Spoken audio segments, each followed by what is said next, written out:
It's not marked on most maps. No airports go directly to it. And if you follow the satellite images too closely, they start disappearing. But it's real. A private city, built from the ground up, funded by billionaires, and designed for one thing: escape. Not from war, not from disaster, but from us. They call it Tolosa. At least, that's the name the public is told. A so-called utopia, promise in the desert, sustainable, safe, fair. But behind the glossy slogans, there's something darker. A city built to shut out the rest of the world. Behind closed doors, the elite are building cities that don't just protect them from rising seas or broken economies. They protect them from accountability.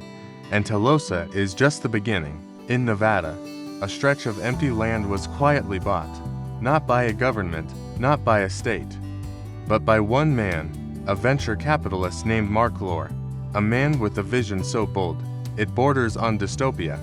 He wants to build a 150,000-acre city for 5 million people, from scratch.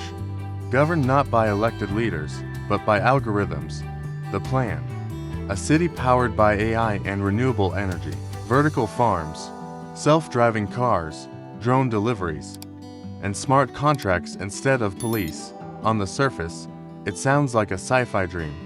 But look closer, and it starts to feel like a gilded cage. Because entry won't be free, and leaving, even harder. These cities use something called equitism, an economic model where land is owned collectively, but controlled by the few who built it. Sounds noble, until you realize those few are tech billionaires with long histories of data harvesting, worker abuse, and surveillance. This isn't a community, it's a test run. A prototype for a world where the ultra-rich make the rules and leave the rest behind. And Tolosa in alone. In Saudi Arabia, a $500 billion megaproject is underway.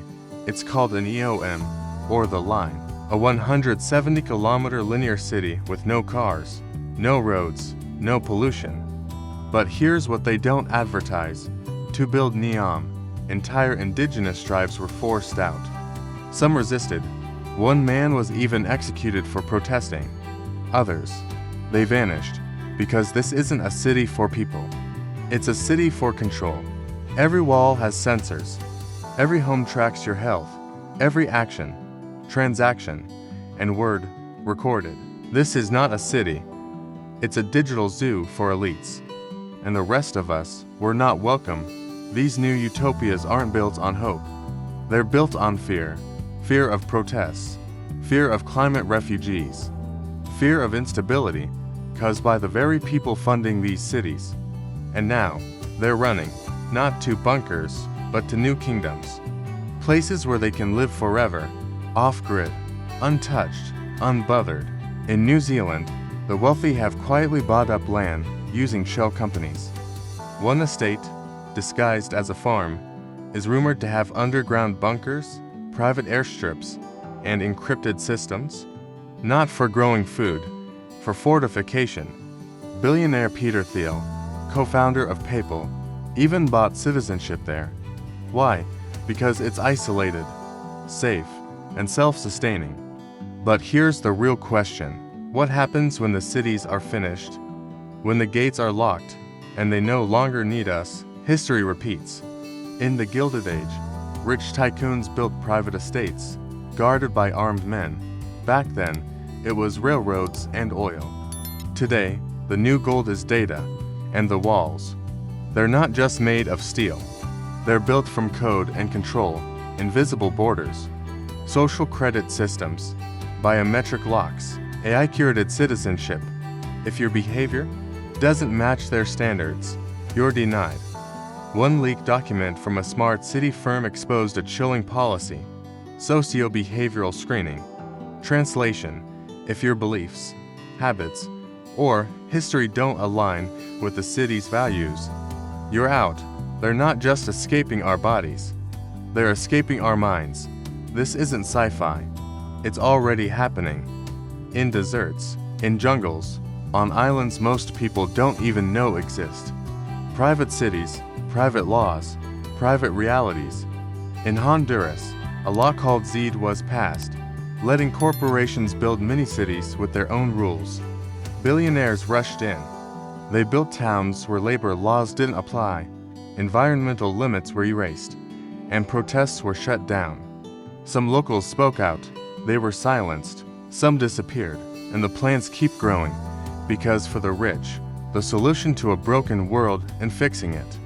It's building a better one, just for themselves, a world where your vote means nothing, where your pain is background noise, if it's noticed at all.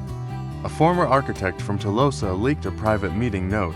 It said, "We're not building a city, we're building a firewall," and that's exactly what it is. A firewall against poverty, against protest, against consequence. They're not just escaping, they're cutting us off. No beggars, no pandemics, no broken schools or overwhelmed hospitals. Just controlled perfection, optimized living, and artificial peace. But here's the truth. No city, no matter how advanced, can escape the reality they created. They're not escaping us. They're running from the damage they caused, from the inequality, from the climate destruction, from the collapse they helped engineer. But eventually, we catch up. When the storms hit, when the food is gone, when the servers fail and the AI goes dark, it won't matter how far they ran, or how high their walls were. Because one day, in the desert, the jungle, or deep underground, the cities they built to escape us will become their tombs. And we will remember who ran, who locked the gates, who watched the world burn and looked away. And on that day, when the last door shuts behind them, they'll finally realize what they were really trying to escape wasn't us, it was guilt, and guilt always finds a way in.